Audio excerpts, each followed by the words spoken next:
இப்ப ரீசென்ட் டைம்ஸ்ல நம்ம கேள்விப்படுற விஷயம் என்ன அப்படின்னா, இந்த ஈரான் போர்ல நிறைய அமெரிக்க ராணுவ தளங்கள் தாக்குனாங்க அப்படின்ட்டு. உலகம் முழுவதும் 80க்கும் மேற்பட்ட நாடுகள்ல அமெரிக்கா தன்னுடைய ராணுவ தளத்தை வச்சிருக்கு.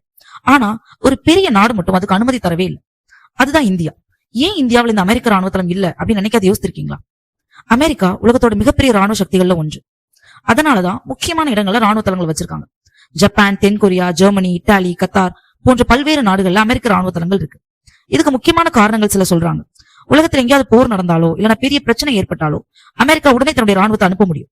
தங்களோட கூட்டணி நாடுகளை பாதுகாக்க, ஃபார் எக்ஸாம்பிள் தென்கொரியாவை வடகொரியாவோட தாக்குதல்கள் இருந்து பாதுகாக்க, உலக அரசியல தன்னுடைய செல்வாக்க, தன்னுடைய பாதுகாப்பை வலுப்படுத்துறதுக்காக தான் அமெரிக்கா உலகம் முழுவதும் பெரிய பெரிய ராணுவ தளங்களை அமைச்சிருக்காங்க. பட் இந்தியா மட்டும் வேறு பாதையை தேர்ந்தெடுக்குது. Why not in India?